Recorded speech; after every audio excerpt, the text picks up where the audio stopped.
O Brasil não tem sido capaz de oferecer acesso a serviços de saúde a todos, como prevê a Constituição. O judiciário aparece como última e única alternativa de muitos pacientes que dependem de um remédio ou de um tratamento para sobreviver. O problema é que isso tem pesado cada vez mais no bolso do contribuinte. Os gastos da União com ações judiciais que envolvem prestações de saúde cresceu acima de 700% entre 2010 e 2016, o que pode gerar desequilíbrio no orçamento e comprometer a execução de políticas públicas.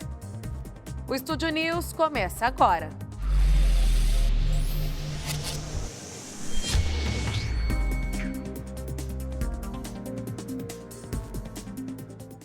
Para falar sobre isso, eu recebo Arnaldo Ocepian, conselheiro do CNJ e supervisor do Fórum Nacional de Saúde. E também Gonzalo Vecina Neto, do Comitê Nacional do Fórum de Saúde. Bom, a gente quer saber logo de início quando é possível precisar, quando que começou esse problema, essas falhas na prestação dos serviços relacionados à saúde começaram a se tornar um problema para o judiciário. Olha, Ou desde sempre existiu? Não é desde sempre. Eu acho que desde que o Brasil se começou a constituir como uma democracia. Porque o judiciário é o ponto de equilíbrio entre o executivo e o legislativo. Então, nesse processo de redemocratização do país, no início dos anos 80 e particularmente a partir da Constituição de 88, os direitos afloraram e a sociedade foi em busca dele. E um dos canais de reconstituir direitos é o judiciário. E nesse mesmo meio tempo, nós tivemos uma explosão tecnológica que a humanidade nunca havia visto. Cresceu muito a oferta de produtos fantásticos para a saúde das pessoas. Hoje existem coisas muito milagrosas para a saúde das pessoas. Eu me lembro, quando eu formei em 77, a gente falava, olha, medicina não serve para nada, precisa de comida, educação e tal, não sei o quê. Hoje, você salva vidas. Porque o sujeito que chega no hospital a tempo de pôr um estente depois de um infarto, se salva depois de um acidente vascular cerebral. Cânceres, hoje diagnosticados precocemente, têm tratamento quase todos eles. Então, nós estamos vivendo um tempo diferente. Muita tecnologia. E o acesso é parte da construção da cidadania. Então, isto vem ficando mais complexo nos últimos anos, porque a tecnologia está andando numa velocidade muito alta. E as pessoas querem ter acesso. Para ter acesso, a gente precisa ter como financiar e tomar decisões do que deve e do que não deve ser oferecido. O problema da judicialização, do judiciário decidir no lugar do executivo, é um problema mundial. Todos os grandes países hoje, que são democracias, estão enfrentando isso. Certo, doutor Arnaldo? Perfeito. Eu acho que o professor Gonçalo foi muito feliz, Tainá, quando ele traz a questão do Brasil redemocratizado. A Constituição Federal de 1988, ela traz um elenco de direitos sociais e a saúde, mais do que um direito social, ela é um direito fundamental, porque guarda relação direta com a vida, fez com que a sociedade acordasse e procurasse buscar do poder público aquilo que ela precisa para levar uma qualidade de vida melhor. E, sem dúvida nenhuma, a saúde é um aspecto, se não o determinante, único e exclusivamente, mas seguramente é um deles, para que a vida possa ser mais bem saboreada. Nesta medida, o que aconteceu? Dois tipos de busca do Poder Judiciário para que a saúde chegue à população de forma ampla. Aquilo que o poder público deve oferecer e não consegue oferecer, né? Então, é aquilo que nós chamamos lá no comitê da judicialização, ou seja, da busca do Poder Judiciário para estabelecer procedimentos que já deveriam ter sido desenvolvidos e azeitados pelo Executivo, ele não consegue. E a outra judicialização, e essa é a judicialização mais problemática, porque ela desestabiliza o orçamento da área da saúde, que é aquilo que o poder público ainda não trouxe para dentro do Sistema Único de Saúde, que está aqui o professor Gonçalo, que foi um dos que ajudou a construir o SUS, é um modelo sem precedente em qualquer outra parte do mundo. Basta você cruzar a fronteira ingressar em nosso país, e no norte nós temos vivenciado isso com a Venezuela, e você já pode se socorrer do poder público para que ele dê a prestação de saúde.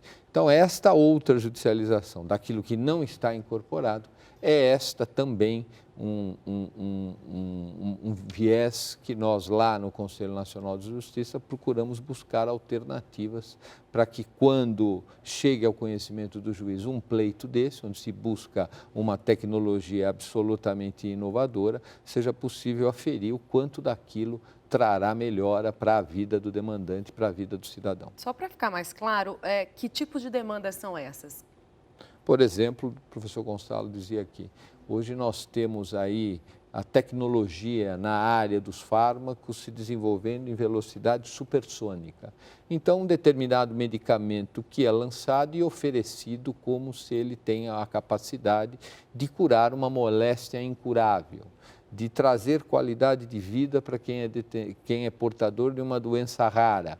Isso custa um valor estratosférico e nós não temos evidência científica, ou seja, um estudo minimamente confiável que revele que se aquilo for realmente ministrado e se o gasto for, portanto, efetivado, trará verdadeiro benefício ao demandante. Aí é bem mais complexo, porque você tem, por exemplo, uma pessoa que chegou num determinado estágio da doença que a gente chama de fora de possibilidades terapêuticas, ou seja, nada mais pode ser feito a não ser o que a gente hoje vem chamando de cuidados paliativos, ou seja, dar qualidade para aquele final de vida sem que isso signifique cura, porque não tem cura.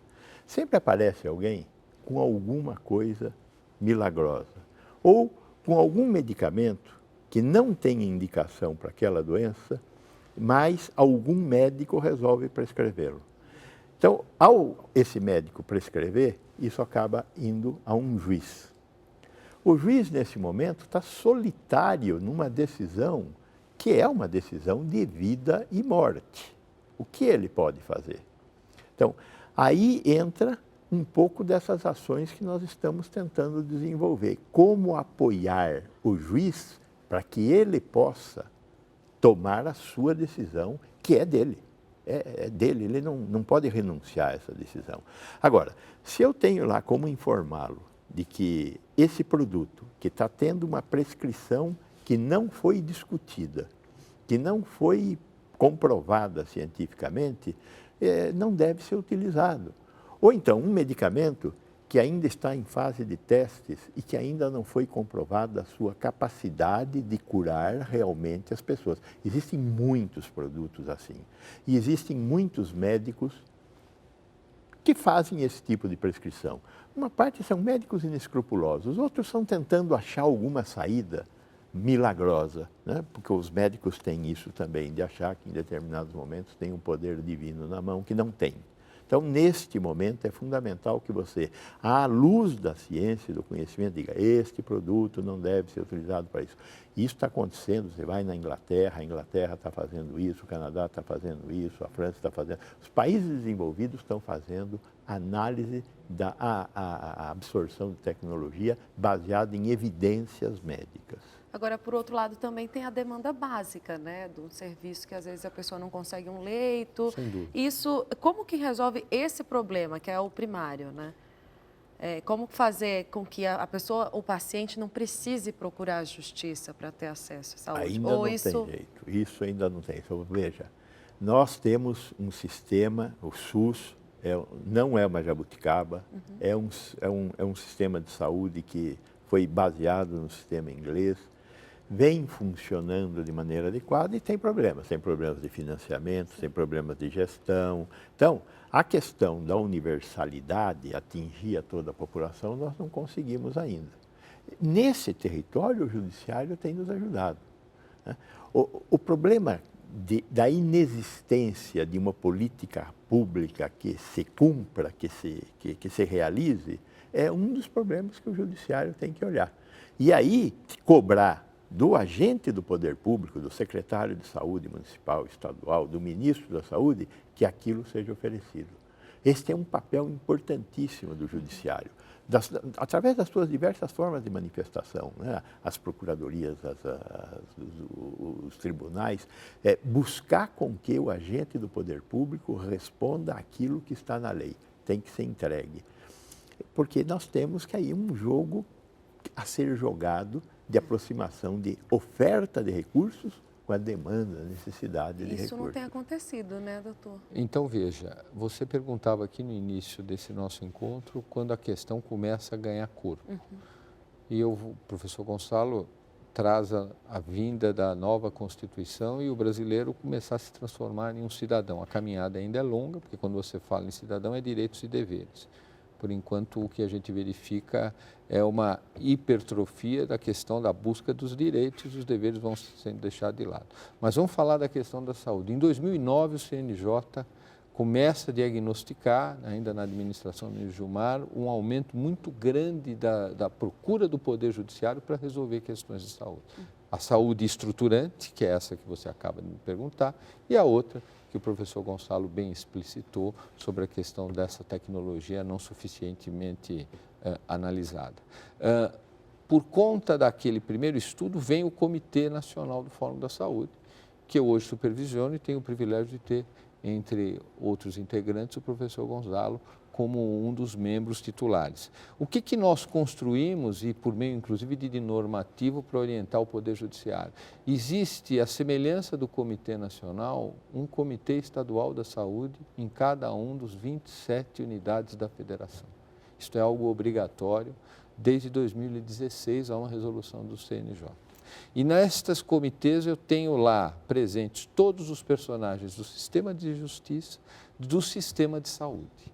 Então, eu tenho lá, pela via dialógica, a possibilidade de diagnosticar determinadas carências em determinadas regiões das respectivas unidades da federação e buscar a solução não pela via do exercício da jurisdição por parte de um juiz, ou seja, a obrigatoriedade de ter um processo onde ele vá dizer o direito, mas pela via negociada. Então, é o Ministério Público trazendo uma proposta, o gestor público, e o professor Gonçalo foi gestor público, não só no município, mas em nível federal, foi quem primeiro presidiu a Anvisa, buscando as soluções negociadas para que eu desafogue o judiciário e atenda a população, desde a falta de uma aspirina até um gargalo agudo que nós enfrentamos até hoje, que é a questão dos leitos, né? A busca de alguma sistematização. Porque fila de espera, e está aqui o professor Gonçalo, existe em qualquer parte do mundo. Fila de espera faz parte do né? Existe. Agora, o que é razoável para que aquele que busca o sistema público de saúde possa esperar, né? O que é razoável é que nós não tenhamos você procurar a Defensoria Pública do município onde você reside, lá você consegue uma liminar e você entra por uma outra porta, fura a fila, porque você teve o descortino de ir ao judiciário. Então, é isso que nós queremos evitar. Por quê? Porque isto gera uma injustiça para aqueles que não se socorreram do Poder Judiciário. Então, esta é a ferramenta que está à disposição para esta solução de forma macro. Agora, eu queria que o senhor falasse um pouco sobre o Fórum Nacional do Poder Judiciário, que discutiu em 2010, soluções para esses problemas e o que foi feito de lá para cá. O senhor já citou aí a formação desses. Então, eu vou lhe dizer, o que acontece em 2010, o fórum é criado. Algumas recomendações são encaminhadas ao Poder Judiciário, recomendações, são sugestões pelo CNJ, por exemplo, a especialização de vara em área de saúde, que os tribunais criassem um corpo técnico para assessorar o juiz, que se privilegiasse o julgamento das demandas de saúde que envolvessem pessoas maiores de 60 anos ou crianças, enfim, essas propostas em nível de sugestão. O CNJ avança, editam a primeira resolução que cuida das questões da saúde, a 107, realiza em 2014 e 2015 2 jornadas para discutir determinados enunciados, como se fossem compreensões sobre questões da saúde que pudesse orientar o juiz quando do exercício da jurisdição. E depois, desde que eu estou na supervisão e o professor Gonçalo está comigo, nós criamos o projeto Enatijus. O que é o projeto Enatijus? O projeto Enatijus é a possibilidade, isto foi uma parceria Ministério da Saúde, CNJ, e o Ministério da Saúde trouxe, por meio de um programa de renúncia fiscal, o PROAD e SUS, trouxe para dentro dessa equação o Hospital Sírio-Libanês e o Hospital Albert Einstein. Criar nas 27 unidades da Federação e no Conselho Nacional de Justiça corpos técnicos capazes de, em tempo razoável, e nós estamos falando em soluções que devem ser dadas por meio de liminar, então, portanto, algo rápido, possa dizer ao juiz, naquilo que guarda relação com aquilo que o professor Gonçalo trouxe, a nova tecnologia, aquela tecnologia que não está incorporada, ou aquela tecnologia que está incorporada, mas não se destina àquele determinada moléstia que agora quer se enfrentar. Que o juiz possa se socorrer desse corpo técnico para que ele dê um parecer. E o magistrado, à luz desse parecer, vai, que nós adjetivamos de nota técnica, no caso concreto, ele possa se situar e dar uma decisão mais bem fundado nas questões da medicina. Por quê? Porque o juiz de direito, ele é especialista em direito. Ele não conhece questão médica. E na via da saúde estruturante, isto que lhe disse, a possibilidade de você trazer para os comitês estaduais a discussão das maiores problemáticas em cada unidade da federação. Mas eu acho que, complementando as questões que o doutor Arnaldo coloca, essa revisão que o Enatijus faz, inclusive permite discutir de uma forma mais adequada a própria questão da prescrição médica, porque o médico, quando prescreve algo, ele usa a sua caneta e parece que por ali acabou.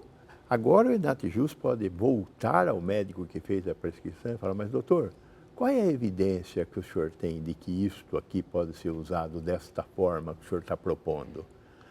Você sabe, não tem evidência, eu sou Deus. O senhor vai ter que responder ao seu conselho por isso agora. Então, só o fato de que você está olhando para a prescrição médica e que existe uma probabilidade de responsabilização, isso tudo tem mudado muito esse cenário de buscar o judiciário de qualquer jeito, por qualquer razão.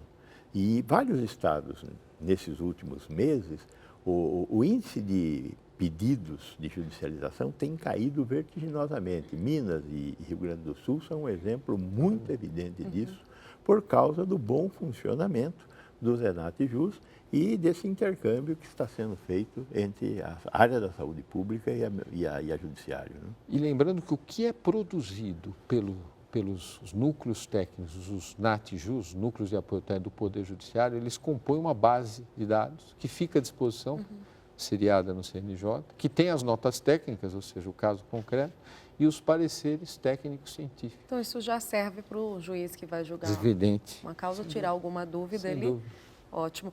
Sobre saúde suplementar, que hoje atende quase 50 milhões de pessoas, mas tem um custo muito alto. Hoje já se discute a sustentabilidade do sistema, mas há problemas que impedem que isso aconteça. Por exemplo, reajuste da mensalidade muito acima da inflação, doenças crônicas, médicos, pacientes que buscam medicamentos e procedimentos de última geração, que era o que a gente conversava aqui, ou às vezes sem essa parecer técnico, essa indicação.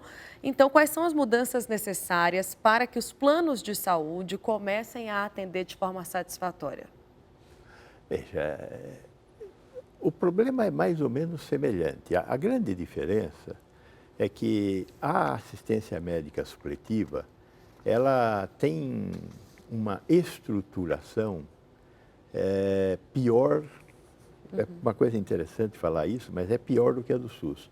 Porque o SUS tem uma estrutura de entrada, que é a atenção básica, e no caso da assistência médica supletiva, você entra direto pelo especialista. Então, só para dar um exemplo, o Brasil, na área desses 50 milhões de habitantes, consome para cada grupo de 1.000 beneficiários 135 exames de ressonância magnética nuclear por ano. A Alemanha, que foi quem inventou a ressonância magnética, consome 22.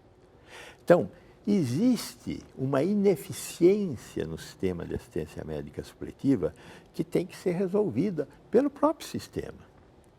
Lembro também que essa questão do preço na assistência médica supletiva é uma verdade parcial, porque apenas 20% do total de planos que existem no mercado brasileiro são planos individuais. 80% são planos coletivos. E a negociação do reajuste é livre entre quem vende o plano, as empresas que vendem planos de saúde, e o comprador dos serviços, que é geralmente um patrão que está oferecendo aquilo como um benefício para os seus trabalhadores. Então, na verdade, essa questão do preço é uma questão que atinge diretamente 20% do total dessa população de 50 milhões de brasileiros. Os outros 40 milhões é diferente a questão. Agora, tem que haver uma estrutura mais inteligente do ponto de vista de fazer uma assistência médica que entregue qualidade de vida para essa população.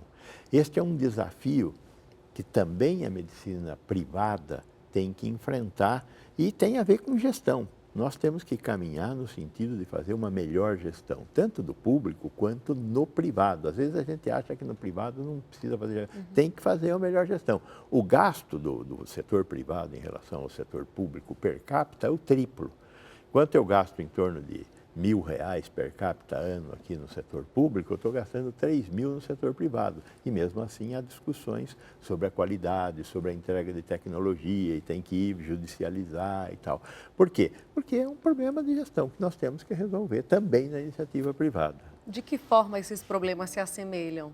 Olha, eu acho que o professor Gonçalo traz um aspecto para reflexão que, se me permite, estou diante de um médico de escola, a situação de fato ela tem complexidade e a classe médica tem que entrar nessa equação. Quando o professor Gonçalo fala dos planos de saúde, em que a entrada é uma entrada torta e que hoje alguns planos procuram modificar, é você conscientizar o profissional de medicina e o usuário do sistema que a realização pura e simples de exames a torto e a direito, encarecerá o produto.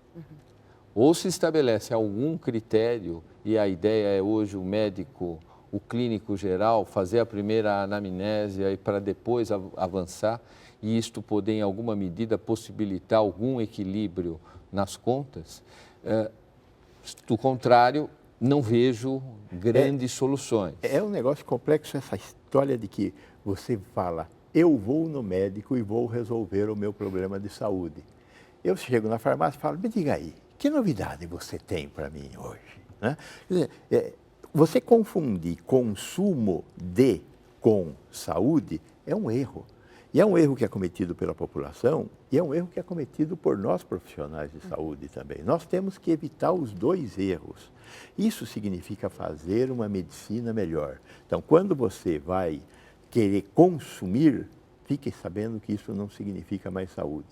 E o médico, por sua vez, quando pega um paciente que está fora de possibilidades terapêuticas e manda para a UTI, ocupando um leito que seria melhor ocupado por alguém que de fato se beneficiaria disso, também está errando. Então, essa medicina melhor é uma medicina que nós, como sociedade, temos que conjuntamente construir.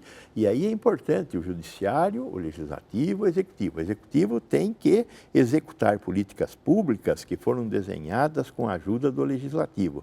E existe a fiscalização do judiciário na execução dessas políticas públicas. Então, é assim que se constrói uma sociedade civilizada, uma sociedade moderna. Nós estamos nesse caminho. É um caminho bastante complexo, duro, mas nós estamos andamos muito nesses últimos 30, 40 anos, mas temos um caminho longo a percorrer ainda. Tá certo, a gente vai para um rápido intervalo, volta em instantes para continuar falando sobre isso.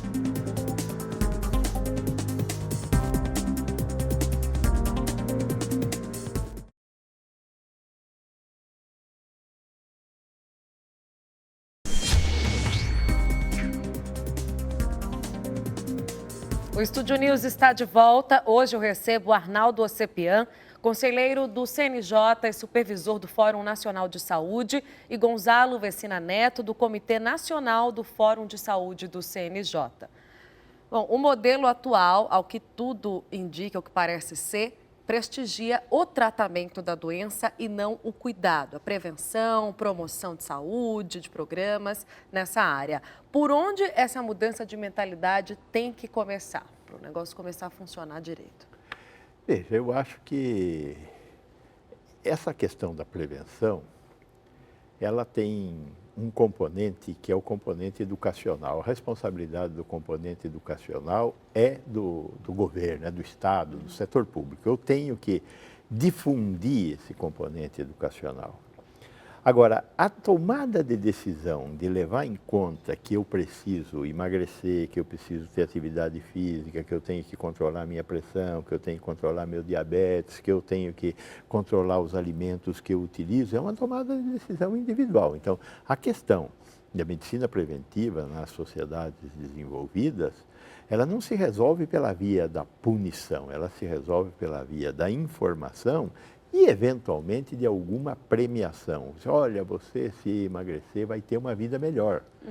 Você poderá, talvez, pagar menos impostos ou qualquer coisa assim. Não pelo contrário, né? Os drogaditos, os tabagistas, os gordos, não têm que ser punidos porque têm uma doença. Então, esse caminho, de novo, é um caminho da construção de uma nova consciência sua, como cidadão, em relação ao que você tem que fazer na sociedade. Nós temos tido alguns sucessos, né? O tabagismo, por exemplo, é um sucesso fantástico. O Brasil foi o país que reduziu o número de tabagistas em uma década, a maior redução do mundo. Nós saímos de quase 30% de tabagistas, hoje estamos abaixo de 10% de tabagistas. Temos muito que fazer ainda, porque tem muita gente fumando ainda e tem muita gente entrando no sistema, né? Então, eu acho que tem coisas a serem feitas e são coisas dolorosas. Nós temos que aumentar o preço do cigarro. A coisa mais importante na diminuição do tabagismo é aumentar o preço do cigarro. Não é só dizer que faz mal, pôr a fotografia no maço de cigarro, não ter mais propaganda, que é fundamental, a glamorização do vício. Temos que fazer isso também em relação à indústria do álcool, né? O alcoolismo é um problema gravíssimo. Temos que fazer isso em relação a drogas, temos que repensar as nossas políticas. Não adianta fazer repressão. As pessoas têm que tomar suas decisões baseadas nas informações que têm e na sua vontade de ter uma vida melhor. Consciência individual, né? Cada um tem que saber. É aquilo que o senhor falou também, tem os deveres a serem cumpridos. Cidadania. Né? É um conceito que no Brasil ainda está em construção, né? Precisamos caminhar muito. Ou seja, qual é a minha responsabilidade em fazer com que a sociedade possa viver melhor, em que o poder público possa efetivamente chegar a todos no saneamento básico, na educação, na saúde, no lazer. É lá o artigo 6º da Constituição Federal. O legislador foi sábio.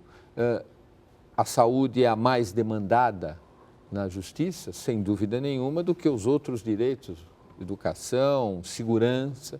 E por quê? Porque essa guarda relação direta com a vida. Então, o bem mais precioso de todos nós, né? Eu agradeço a participação de vocês. O Estúdio News fica por aqui. Eu recebi Arnaldo Ocepian, conselheiro do CNJ e supervisor do Fórum Nacional de Saúde, e Gonzalo Vecina Neto, do Comitê Nacional do Fórum de Saúde do CNJ. Você pode acompanhar esta entrevista também pelo Play Plus. Semana que vem tem mais. Até lá!